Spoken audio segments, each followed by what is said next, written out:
Hi, I'm Dave Eyrig, and you're invited to join me out here on the rocks. Woo! Working all week for a paycheck. On Friday, I'm ready to scream. I hate all this hustling by some, and you know I really hate this scene. So I get off on the rocks. Yeah, yeah. Off on the rocks. Oh, baby, I get off on the rocks. Woo! Off on the rocks. I'm what they call an adrenaline junkie. If you haven't rolled it over, you haven't been having fun. Maximum carnage. You gotta get up there and just, feel the rocks out. We love everything about Jeeps. Now that's an interesting license plate. Step way back in case any rocks fly out. Just keep hitting it. Is that something you do? Oh, yeah! Now my butt puckered on that one. How about you? I had more fun than a tornado in a trailer park. You just love it here.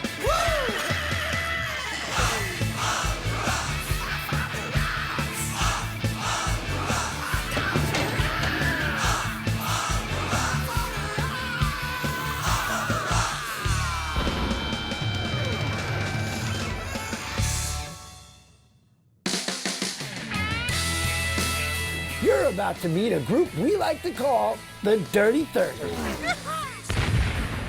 Because, well, there's 30. And then, in this sport, they love getting dirty. Today, we're going to get inside the heads of several of the Dirty 30, find out what drives them to the edge. We'll also teach you a four-wheeling skill every off-roader needs to know. We'll even show you how to transform your next cookout into a banquet fit for a king. All this while we crawl up one of the most rugged, breathtaking trails in the West. Now, rough riding on these back roads wouldn't be complete without a trail boss. Meet Rick Russell, a four-wheeling legend for over 30 years. Rick, what you got for us on today's trail? So Dave, the first trail we're going to run here is a rock garden. And this rock garden's pretty rough. When we finish this section, we're going to head on over and meet up with another group that's going to snow bash. Snow cone, not yellow, safe to eat. There's a trail up here, one of the toughest trails even in the summertime to get through. But now, this time of the year, it's got snow on it. And so we're not even sure if we can get through it. So we're going to head on over and see what we can do. Today, we'll be riding shotgun with several more of the Dirty 30, Roy Wallace, James Taylor, and Eric Schreiner, and family. My name is Roy Wallace from San Jacinto, California. What in the world possessed you to bring out a nice-looking vehicle like this out on a trail like this? I own a manufacturing company. We manufacture salesman sample cases, point-of-purchase store displays. Well, it's not a pavement princess. I built it to use it, but I don't abuse it. And besides, I like seeing the look on people's faces when I get out on the trail and they wonder how it got there. Well, this vehicle right here that I drive around in my daily driver is a 1962 Willys FC170. I did a build up from this thing from the ground up. Back in 2002, we found this up one of the mountains, and we took and tore it all the way down to the frame, sandblasted everything, did all the body work, different engine. One of them, when we built this truck up, my son was so excited about it. On his first day of school, he wanted to make sure that he was dropped off in this truck because, the kids coming up and they're looking at this thing, and as he gets out of the truck, they're going, "Wow, is that your dad?" The wheelbase on that's actually the same as a Jeep Unlimited, and the width on it's probably about the same depending on what type of tire and wheel setups you may have on it. The height on it, the only thing that's a little tricky is when I'm going down hills. It gets a little light in the back, but I found ways by setting parking brake to be able to maybe just lock with the back brakes a little bit more and drag it down the hill. Going uphill, it just goes right up any hill I pointed at. Well, when we decided to do the interior of the vehicle, I wanted to make some changes on it to make it more user-friendly. The original dash was a short little thing in here, didn't have a whole lot on there. And I wanted to make it look original at the same time for people who didn't know these vehicles. So we did the layout of the clusters and such, and if you look at the shape of this, it's the same shape as the front of the Jeep, or most Jeeps. It's got that kind of CJ look to it, with both the instrument cluster and the glove box both.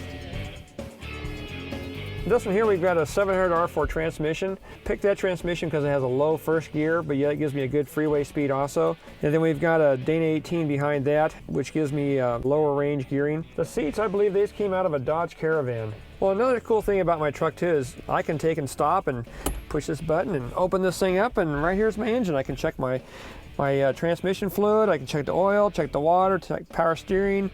Do a lot of little minor stuff right here. You know, little burritos or whatever you want to warm up, or a little hot dog, a little foil, you just stick it right down here along the manifold and close the lid and drive along, and a little while later you can have yourself a hot lunch. Well, my history in Jeeping is back as far as I can remember. We used to go out every weekend out to the Salton Sea or out into the desert out there every weekend. And this was before we even had a Jeep. You got an old piece of junk car, and there wasn't much on there except a cowling and a windshield and some seats and a thing in the back for my mom to collect cactus and rocks in the back of this thing. Well, then later on, my dad got a Jeep. Well, I learned to drive in this Jeep. Well, I still have that same CJ5 that I learned to drive in, got my driver's license, went to high school in. My daughter, my oldest son, and my youngest son, who's now learning to drive, all learned to drive in this Jeep. So it's been kind of neat to go through all these years, and they've all learned to drive in a Jeep. They learn how to drive in a stick shift, and a lot of people these days don't know how to drive a stick shift. If it's a family sport, it's just a good way to get the family and bonding and stuff. One of the good things we do with the truck is when we're out on the trails and we see, trash that's people have left behind, we can usually carry a trash bag or something in the back, and we'll throw it in the back. There's so much bad press about the four-wheel drive community in general that a lot of times you don't see what the good is from us doing these cleanups. We get hundreds of people show up to these things. It's part of responsible wheeling. You get a member of a club, then you get a member of organizations, whether it be Cal 4 Wheel or Blue Ribbon or Corva, any of these other organizations, and they're all here to help keep the trails open, and it's usually a few knuckleheads that make it bad for the many. I'm trying to keep language nice. Next up, we'll sample one of Randy's desserts that is absolutely... It's wicked decadent. And later, we'll see why rocks, snow, and roll cages don't mix. Coming up right here on The Rocks.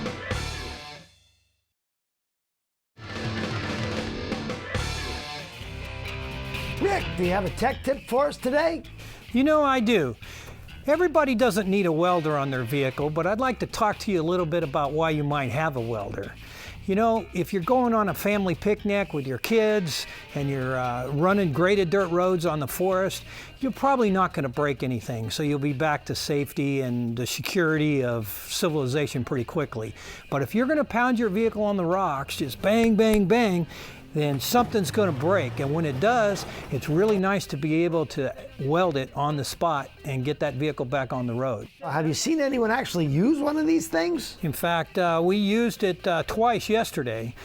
Part of the suspension broke. By having a welder with us, we were able to weld that part back on, but we drove the vehicle off the trail because we had a welder with us. So, are there lots of different types of welders? There are several different types of welders. There's wire feed welder that's in a case that you can hook to the battery, called a ready welder. There are several different types of high frequency welders. This welder that I have on my Jeep is a Premier Power Welder, which is a high frequency welder. It also has a 110 outlet, so you can run a grinder, a drill, and you can repair the vehicle so that it's permanently fixed. You never really have to bring it back to a shop when you're done. Now, is it hard to install? Well, David, there are several components to a Premier Power Welder, and it really starts with the alternator. You replace the alternator on your vehicle with the Premier Power Welder alternator. It puts out more power, and it's also a high frequency alternator. Then there's the control box. This is the command station, really. There's a power on and off switch, and there's a switch to turn it on the 110 so that you can use a grinder. And then the cable that hooks everything together with these components along with the battery. This cabling hooks it all together. And then there's the leads. These leads plug right in. These are standard welding leads which plug into your control box. And this is the stinger, and you put your rod in here to weld with. And then there's the control cable for the throttle. When you're welding, in order to turn up the heat, put out more power, you increase the throttle. You bring the RPM up a little higher. And this cable actually hooks to your underneath your hood onto the throttle, and you just turn it and increase the throttle. And as the power goes up, you can read it on the meter and tell whether you've got enough power to do the welding that you're doing. So it's actually a pretty simple process. I'm not going to tell you that it takes 2 hours to install this, because it depends on how much mechanical ability that you you have. It takes time to figure out where you want to mount the control box. The alternator is easy to bolt in, but you need to think through where you want to mount the throttle control and the control box. There's an instruction book that comes along with it that tells you exactly how to put all the cabling together, and pretty easy. David, I hope that what we showed you here today will help you in the field and help our viewers understand what the components are to a welder are, how you can weld in the field and make those trail repairs. Hey, don't slide out on us. When we come back, we'll see what it takes to turn a four-wheeling rig into a sled.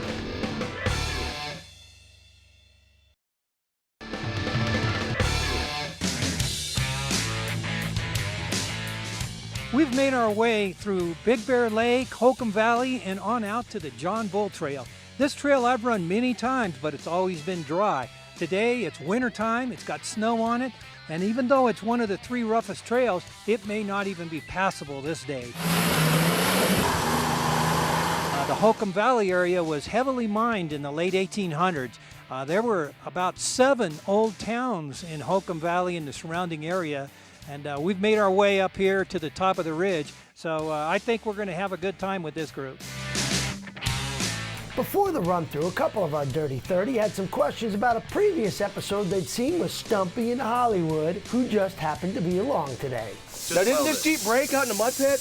No, it's that one. Oh, it's yours? It didn't break, it spontaneously combusted. Did you drive it home all Yeah, it's bad they were telling how the girl outdid you guys, right? Well, how many times have you been across the John Bull? Oh, probably a half a dozen or a dozen. And how many times in the winter time? This is the first time for the winter. You better have winches. Hey, who built this snowman? Me and my dad. You and your dad. Did your dad do most of it, or did you? My dad. That's my your sister. Yeah. And we got Mom up here, Yes, huh? This is my lovely wife, Leah. Hi, She's Leah. probably one of the best wives for off-roading ever. Her birthday, I broke an axle out there off-roading. I was like, honey, I need you to go 100 miles north, pick up an axle shaft, and then drive 200 miles south to bring it to me. She did. Like I said, she's the best wife ever. We got winches, right? Of course we do. So we'll see what happens. No one's been through, I understand. No one's been through it yet, so we'll give it a shot and see if we get through. And with that, our group sets off into the wild, snowy wilderness. But it isn't long until... Drive shaft trail repair. It appears that one member of our group is already experiencing drive shaft problems. Okay, man, let me break out the rest of the shop. I don't remember that. I have quite the buffet to choose from. But once again, it's the Dirty 30 to the rescue. Okay, the actual U-joint broke on his. Here you can see where the cap broke. Goes in here, holds a little plus shape like this where it goes in and allows all your movements. Well, the problem is, here's the spares. What, no spare parts? Rick's got what you need. Yeah, you're lucky I brought this other Jeep with me, because I don't have as many parts. Oh, get the gloves. Gotta be kidding me. Oh, yeah. Working on a Jeep rear, you want to be protected. Now, nobody's pointing fingers, but Rick's got a theory. So that's a lack of maintenance, I would say. Oh! Beautiful, man. So, with a little help from the Dirty 30, Jeff has everything under control. I'll do a little maintenance when I get home. Yeah. So let's head out. So, with Rick blazing the trail, our four-wheeling crew is off.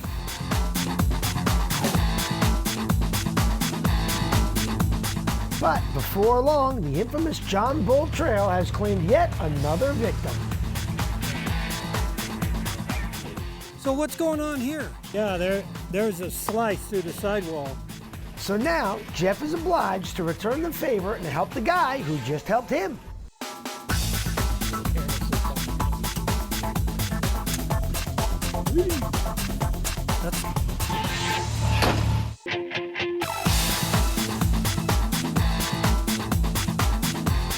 Well, we've reached the toughest part of this trail. This is called the Rock Garden, and you've been across here before, right? Yes, I have been across here before.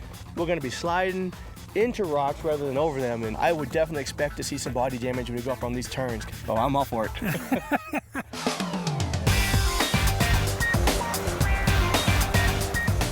And just like any leader should do, Rick believes it's his responsibility to show the group just how snow bashing is done.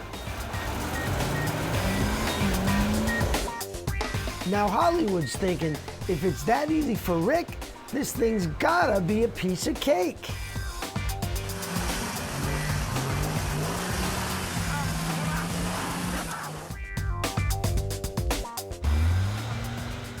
Third time's a charm.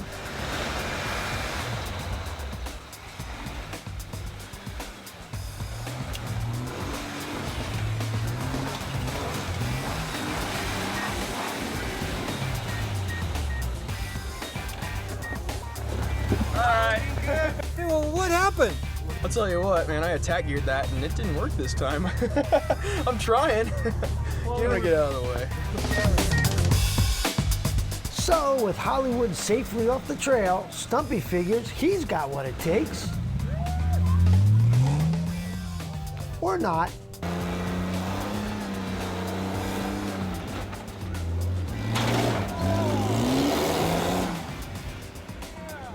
So, Stumpy, tell me what happened here. Looks like I broke a front axle shaft or the lockerite that I have grenaded or something. I don't know, the front tire's not pulling. But I still have stock axle in the front, and so when you start spinning 37s, it's bound to snap something. Okay, enough horsing around. Let the veteran take a crack at this one.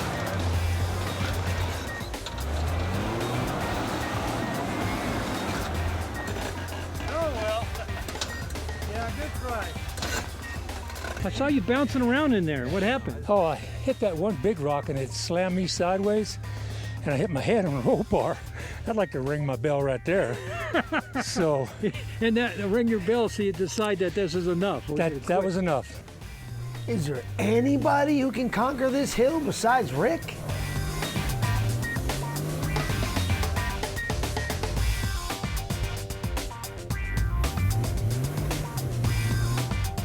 I was just trying to go up, but tires are going forward and I'm going backwards. It was kind of e-ticket ride, that's all I can say. Well, it looks like it's all up to you, Joint, who seems to be trying to tear off another one in the process. Hit it again, you Joint.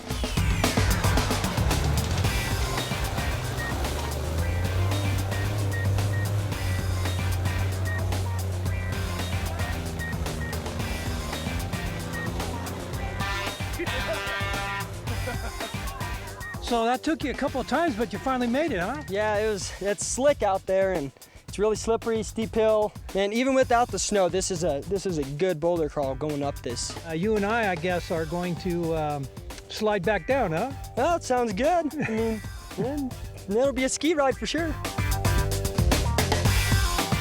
And with that, the final score stood at Mountain 4 and four-wheelers 2. But at the end of the day, it wasn't so much the score that mattered, as much as all the memorable things that our group had shared together. One broken U-joint, one blown tire, one broken axle, and several ungraceful moments. All taking place in the great outdoors. Everything together, adding up to nothing more than one heck of a good day. Coming up on the rocks, we'll savor one of Randy's favorite health foods. Nice pat of butter on top to get that all nice and juicy in there. Doesn't get any tastier than this. Coming up right here on the rocks.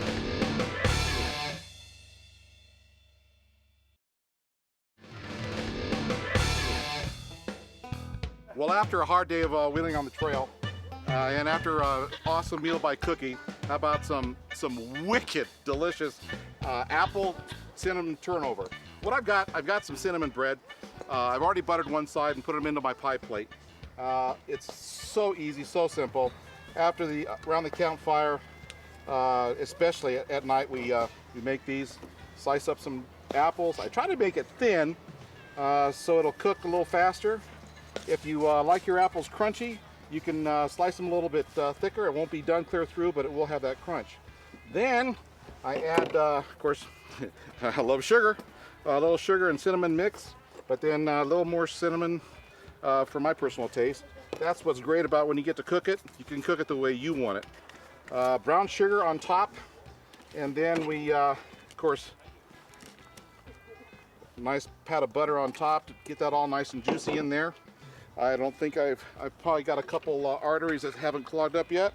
Close it down. You can buy these cool little pie irons at any off-road store, camping store. I put it on the fire. It takes about 3.5 to 4 minutes to cook, a couple minutes aside. We open it up and oh my God, he died and went to heaven. Do they come out Stuff is rare, awesome. Or how do they come out? It comes out juicy, scrumptious, scrumptious. It's wicked decadent is what it is. Raisin bread, cinnamon sugar, a little extra cinnamon, however your taste is. You can even put nutmeg if you want. Brown sugar, a dab of butter, and then of course the sliced apples. Cleanup is easy because everything's disposable, and into the fire we go. Who's this one for? This one's for you, Snoopy. Well, this thank is you very much. I really this appreciate that. I've been sitting here waiting, my tongue hanging out. After all, I gotta turn it. Don't burn it. Don't burn it. But actually, I named this after Snoopy. This is Snoopy's Apple Crisp Rollovers. Why is that? What? It rolls over so well. We all want some. As we've seen, this whole off-roading lifestyle attracts all different ages and genders. It's families, friends, people who barely know each other, enjoying their time together in some of the most beautiful spots on Earth. The vehicles are the key to getting to most of these places, and the responsible use of those vehicles and trails will ensure that everyone in the future will have access to these wonderful areas of the country. Because in the end, it's all about getting outdoors. A place we like to call On the Rocks.